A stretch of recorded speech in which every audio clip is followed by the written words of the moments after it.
Welcome to 99 TV. నమస్తే నాగేశ్వర్ కార్యక్రమానికి స్వాగతం. జాతీయ అంతర్జాతీయ అంశాలపై సమగ్ర విశ్లేషణ అందించడానికి ప్రొఫెసర్ నాగేశ్వర్ గారు మనతో ఉన్నారు. వారితో మాట్లాడదాం. Good morning sir. సార్, ప్రశ్న రావణ అంశం మనం చూస్తే నిషిద్ధ భావాలకి ప్రశ్న రావణ బాసటగా నిలిచినట్లుగా మావోయిస్ట్ సంస్థలపై వీడియోలు కానివ్వండి, అలాగే నక్సల్స్ నేత హిడ్మాన్ కీర్తితో చేసినటువంటి ప్రసంగాలు, వీటన్నిటినీ చూస్తున్నాం. అలాగే పవన్ పై చేసిన అనుచిత వ్యాఖ్యలు, వీటిపై అసలు మీరు ఏమంటారు సార్? ప్రశ్న రావణ వ్యవహారం అంటే ఇప్పుడు మీరు చెప్పిన రెండు రోజులు ఆంధ్రజ్యోతి హెడ్లైన్స్. ఒకరోజు హెడ్లైన్ ఏమో పవన్ పై అనుచిత వ్యాఖ్యలు, ప్రశ్న రావణ్ పై ఉపా కేసు. నాకు గుర్తున్నంత వరకు నిన్నటి పేపర్ పేజ్ 1 వార్త. ఇవాళ పేపర్ ఆంధ్రజ్యోతి పేజ్ 1 వార్త ఏంటి? నిషిద్ధ సంస్థలు, ఎడ్మా కీర్తనలు, ఇవన్నీ ఇవాళ వార్త. నిన్న ఉపా కేసు పెట్టడానికి ఒక కారణము, ఇవాళ ఉపా కేసు పెట్టడానికి ఇంకో కారణం ఉంటుందా? ఉపా కేసు పెట్టడానికి కారణం ఒకటే ఉంటుంది తప్ప, నిన్ననేమో పవన్ కళ్యాణ్ పైన అనుచిత వ్యాఖ్యల కొరకు కేసు పెట్టారని ఆంధ్రజ్యోతిలోనే రాశారు. ఇవాళేమో నిషిద్ధ సంస్థలకు మద్దతుగా బాసటగా ఉన్నారు, అలాగే ఎడ్మాకు కీర్తించారు కనుక కేసు పెట్టారన్నారు. మరి రెండు ఒకటే కాదు కదా. సో ఇక నిషిద్ధ సంస్థలకు బాసటగా నిలిచి ఎడ్మా పైన కీర్తించేలా ఉపన్యాసాలు ఎప్పుడు ఇచ్చారు? కేసు ఎప్పుడు పెట్టారు? కేసు ఇవి 4-5 రోజుల నుంచి. ఆ వీడియోలు ఎప్పటివి? ఆ ఉపన్యాసాలు ఎప్పటివో చాలా రోజుల కింద, అంతవరకైతే గ్యారంటీ. మరి చాలా రోజుల కింద జరిగితే పోలీస్ వ్యవస్థ నిద్రపోతుందా? కూటమి ప్రభుత్వం నిద్రపోతుందా? ఎందుకంటే కేసులు పెట్టలేదు. మరి అంటే అప్పుడు నేరం కాదనుకున్నది ఇప్పుడే నేరం అని భావించరా? అంటే పవన్ కళ్యాణ్ పైన అనుచిత వ్యాఖ్యలు చేసిన తర్వాతే రావణ్ నిషిద్ధ సంస్థల గురించి, హిడ్మా గురించి మాట్లాడే గుర్తొచ్చాయా? లేకపోతే వాటితో ఇబ్బంది లేదా మీకు? సో ఇక్కడ క్లారిటీగా మనకు అర్థం కావాల్సింది ఏంటంటే, నిజంగానే నిషిద్ధ సంస్థలతో సంబంధాలు ఉంటే దానిపైన కోర్టు తీర్పులు ఉన్నాయి. సంబంధాలు ఉన్నాయా, లేకుంటే హింసాయుత కార్యకలాపాల్లో పాల్గొన్నారా, లేదా కేవలం ఆ భావాలు మాత్రమే ఉన్నాయా, అసలు ఆ భావాలు లేకపోయినా వాళ్ళు మాట్లాడిన విషయాలు అలా భావాలు ఉన్నట్లు కనిపిస్తున్నాయా, వీటన్నిటి వ్యవహారంలో ఎలా స్పందించాలో సుప్రీంకోర్టులో, హైకోర్టులో తీర్పులు ఉన్నాయి. సో మీకు యాక్షన్తో సంబంధం లేకుండా, మావోయిస్టు కార్యకలాపాలతో ప్రత్యక్షంగా సంబంధాలు లేకుండా యూఏపీఏ కేసులు పెట్టచ్చా? ఇదంతా ఒక డిబేట్. ఆ డిబేట్లోకి నేను వెళ్ళడం లేదు. కానీ నా ఫండమెంటల్ క్వశ్చన్ ఏంటంటే, ఈ కేసు పెట్టింది ఎప్పుడు? ఈ అతను మాట్లాడాడంటున్న మాటలు ఎప్పటి? ఈ రెండింటి మధ్య చాలా పెద్ద టైం గ్యాప్ ఉంది. ఆ టైం గ్యాప్ దేనిని సూచిస్తుంది అని. లేదు, మీరు మొదటిసారి 5 సార్లు కేసులు పెట్టారు, అవన్నీ నా 4 times 5 times కేసులు పెట్టారు, కోర్టులు బెయిల్ ఇస్తూ పోయాయి. 4-5 సార్లు బెయిల్ ఇచ్చాక కదా మీకు కూపా చట్టం గుర్తొచ్చింది. Day 1 రావణ్ అరెస్ట్ చేసినప్పుడు మీరు ఇదే కారణాలు ఇది అరెస్ట్ చేశారా? ఈ నిషిద్ధ సంస్థల, లేదు హిడ్మా కీర్తనలు, వీటి గురించే అరెస్ట్ చేశారా? చెప్పండి. Let us be honest. మీరు Day 1 అరెస్ట్ చేశారా? చేయలే కదా. మరి సో మరి Day 1 ఎందుకు అరెస్ట్ చేయలేదు? ఈ కారణాల పైన అంటే ఆయనకు రిపీటెడ్గా కోర్టులు బెయిల్ ఇచ్చినప్పుడే గుర్తొచ్చాయి ఇవన్నీ. అంతకుముందు గుర్తురాలేదా? అంతకుముందు ఎందుకు గుర్తురాలేదు అనే క్వశ్చన్కి ఆన్సర్ ఉండాలి కదా. సో అందువల్ల ఆయన నిజంగానే నిశ్చిత సంబంధాలు ఉన్నాయో లేవో నాకు తెలియదు. ఇక ఆయన హిందూ మతాన్ని వ్యతిరేకంగా వీడియోలు పెట్టాడు. నేను నిన్న కూడా చెప్పాను, అలాంటి వీడియోలు పెడితే నేను సమర్థించే ప్రసక్తే లేదు అని. కానీ అవి కావు, అవి డాక్టర్డ్ వీడియోస్ అని ఆయన తరఫున వాళ్ళ కుటుంబ సభ్యులు అంటున్నారు. దీనిపైన విచారణ జరిపించండి నేను నిన్ననే అన్నాను. ఫోరెన్సిక్ ల్యాబ్కు పంపండి, ఆ వీడియోలు నిజమా కాదా, హిందూ మతం పైన ఏ రకమైన అభ్యంతరకర వ్యాఖ్యలు మాట్లాడాడు, దానికి సంబంధిత చట్టాలు మాత్రమే ప్రయోగించాలి, ఉప చట్టం కాదు. దానికి సంబంధిత చట్టాలు ఏంటో ఆ చట్టాలు ప్రయోగించాలి. ఒకవేళ మాట్లాడితే నేను మాత్రం ఎట్టి పరిస్థితులు సమర్థించాను. నేను క్లియర్గా చెప్పాను. నేను మళ్ళీ చెప్తున్నాను, నేనేం నిషిద్ధ సంస్థలకు మద్దతు ఇవ్వలేదు, నేనేం ఇడ్మాను కీర్తించలేదు.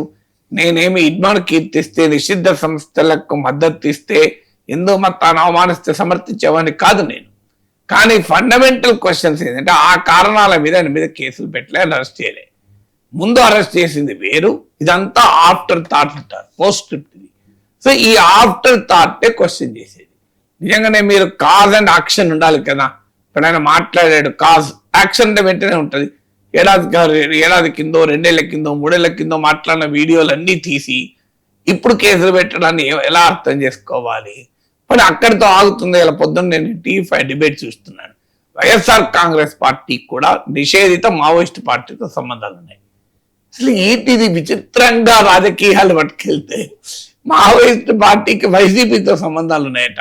అమిత్ షా చెప్పాడా? ఇది కేంద్ర హోంమంత్రిత్వ శాఖ నివేదిక చెప్పిందా? మరి అదే నిజమైతే ఎన్నికల కమిషన్ ఆ పార్టీ గుర్తింపు వదిలేయాలని డిమాండ్ చేస్తాను. మావోయిస్ట్ పార్టీతో సంబంధాలు ఉన్నాయి, వైఎస్ జగన్ కు మావోయిస్టులకు సంబంధాలు ఉన్నాయని చెప్పి కూడా ఆరోపిస్తున్నారంటే అసలు దీంట్లో ఏది నిజమని నమ్మాలి? ఇప్పుడు ప్రశ్న రావని ఏదో మాట్లాడాడు అంటే ఆ వీడియోలు చూడని వారు ఎవరన్నా ఉంటే నిజమే కావచ్చు అనుకోవచ్చు, లేదా నిజంగానే ఆయన మాట్లాడి ఉంటే అనుకోవచ్చు. కానీ వైఎస్ జగన్ కూడా మావోయిస్ట్ అన్నాక కామ్రేడ్ వైఎస్ జగన్ అని చెప్తున్నారు వీళ్ళు. విచిత్రంగా మాట్లాడుతున్నారు. ఆయన వామపక్షాలతోనే పొత్తు పెట్టుకోవడానికి ఇష్టపడాడు. ఆయనను మావోయిస్ట్ చేసి పడేసి ఆయన విప్లవకారుడు చేసేసి ఆయనను వైఎస్ జగన్ ఒక గొప్ప విప్లవకారుడిగా చేయడం ఏంటి? అసలు ఆయన ఏనాడు కూడా పవన్ కళ్యాణ్ అన్న కనీసం నాకు చేగువేరా స్ఫూర్తి అన్నాడు. వైఎస్ జగన్ నాకు చేగువేరా స్ఫూర్తి అని కూడా అల్లే. చేగువేరా ఎవరు? విప్లవాల నయాగరా కామ్రేడా చేగువేరా, విప్లవాల నయాగరా కామ్రేడా చేగువేరా అని పాటలు పాడతారు. మీరు ఆ చేగువేరా ఫ్యామిలీ మెంబర్స్ వస్తే హైదరాబాద్ లో మీటింగ్ పెట్టారు. నేను కూడా వెళ్ళాను ఉపన్యాసకుడిగా. అందులో కేవలం ఆ మీటింగ్ పెట్టిన వామపక్ష పార్టీలు, వేరేటోళ్ళు పెట్టలే. అలాంటి వామపక్ష భావాలకు ప్రతీకగా, ప్రపంచవ్యాపిత విప్లవ భావాలకు ప్రతీక చేగువేరా. అందుకే నేను విప్లవాల నయాగరా అంటారు. అలాంటి కామ్రేడ్ చేగువేరా నాకు స్ఫూర్తి అని చెప్పి పవన్ కళ్యాణ్ చెప్పారు తప్ప వైఎస్ జగన్ చెప్పినప్పుడు నేను ఎప్పుడు ఇంతవరకు అంటే నాకు చేగువేరా స్ఫూర్తి అని. వైఎస్ జగన్ శ్రీశ్రీ పద్యాలను కూడా కోట్ చేసినప్పుడు నేను ఎప్పుడు లే. ఇంకా శ్రీశ్రీ సాహిత్యాన్ని, అభ్యుదయ సాహిత్యాన్ని, విప్లవ సాహిత్యాన్ని అప్పుడో పవన్ కళ్యాణ్ అని కోట్ చేస్తారేమో, కానీ వైఎస్ జగన్ నోట విప్లవ సాహిత్యం మహాకవి శ్రీశ్రీ పద్యాలు కూడా ఇప్పుడు ఇల్లే. మరి వైఎస్ జగన్ కూడా మావోయిస్ట్ ఎట్లయిపోయాడు? సో అంటే దేశంలో అందరూ మావోయిస్టులు అయిపోతారా? ఒకవైపు అమిత్ షా మావోయిస్ట్ ముక్త భారత్ సాధించామని చెప్పుకుంటుంటే, ఇక ఆంధ్రప్రదేశ్ లో కూటమి ప్రభుత్వం లేని మావోయిస్టులను సృష్టిస్తుంటే, జగన్ కాలంలో మావోయిస్టులకు అండగా నిలిచిందని మోడీ ప్రభుత్వం భావిస్తే ఆ ప్రభుత్వం రద్దు చేసి పడేస్తున్నారు కదా. ఎందుకు చేయలేదు? ఇప్పుడు మావోయిస్ట్ నిషిద్ధ పార్టీకి జగన్ సపోర్ట్ చేస్తే ఆ పార్టీని రద్దు చేసి పడేయాలి కదా. ఇది ఏది అఫీషియల్ గా నిన్న అధికారిక TV5 లో ఇవాళ ఉదయం డిబేట్ లో మాట్లాడుతున్నారు. సో జగన్ కూడా మావోయిస్ట్ పార్టీతో సంబంధాలు ఉన్నాయి, నిషిద్ధ పార్టీతో సంబంధాలు ఉన్నాయా, ఆ పార్టీ గుర్తింపు రద్దు చేయకూడదా? ఇలా దాని ఇప్పుడు తీవ్రవాదం అని ప్రతి ఒక్కరిని తీవ్రవాదం అని, ప్రతి ఒక్కరిని నక్సలైట్ అని, ప్రతి ఒక్కరిని మావోయిస్ట్ అని, తమను వ్యతిరేకించిన ప్రతి ఒక్కరిని మా అర్బన్ నక్సలైట్ అని, ఇదేం కొత్త భాష, బీజేపీ భాష. వాస్తవంగా దేశవ్యాప్తంగా బీజేపీ తమను ప్రశ్నించేటువంటి వారిని అందరినీ అర్బన్ నక్సలైట్ అంటది. ఇప్పుడు ఇక్కడ కూటమి కూడా అదే భాష. బీజేపీ ఇక్కడ ప్రధాన పక్షం కాకపోయినా ఇక్కడ కూటమికి కూడా అదే భాష నేర్చుకున్నది. ప్రతి ఒక్కరిని మావోయిస్ట్ అంటాం, ప్రతి ఒక్కరిని తీవ్రవాది అంటాం. ఇక్కడ అదనంగా ఇంకొక క్వాలిఫికేషన్ యాడ్ చేస్తారు, ప్రతి ఒక్కరిని వైసీపీ అంటాం. ఇది ఒకటి యాడ్ చేస్తారు. అంటే వైసీపీలు, మావోయిస్టులు, నక్సలైట్లు, అభ్యుదయకారులు, విప్లవకారులు, సంఘ సంస్కర్తలు అందరూ వైఎస్ఆర్ కాంగ్రెస్ ఇలాగా ఎవరు ప్రశ్నించే వాళ్ళందరినీ వైసీపీ ఖాతాలు వేసి వైసీపీని బలోపేతం చేసే పని కూటమి చేస్తుంది. అందువల్ల ఫండమెంటల్ పాయింట్ ఏంటంటే, చట్ట విరుద్ధమైన కార్యకలాపాలు ఎవరు చేసినా, అది రావణ్ చేసినా, అది ఇంకోటి చేసినా దాని తప్పే కాదని అనం. ఇవాళ ఇప్పుడు ఆ శ్రవణ్ అనే అతన్ని పవన్ ఈ రావణ్కు మద్దతుగా వచ్చారు, ఆయన మీద పడుతున్నారు. ఆయన ఎవరు? గతంలో TV5 ABN లో ప్రతిరోజు విశ్లేషణ కూర్చునేవారు. ఎవ్రీడే, ఆల్మోస్ట్ ఎవ్రీడే ఆయన విశ్లేషణ లేకుండా ఉండేది కాదు. సో ఆయన ఇప్పుడు వీళ్ళ కంప్లీట్ వ్యతిరేకైపోయారు. సో మీరే ప్రమోట్ చేశారు కదా, ఎవరు ప్రమోట్ చేశారు? సో అందువల్ల అలా విచిత్రంగా మాట్లాడితే ఏ రకంగా రాజకీయం అయితే చెప్పండి.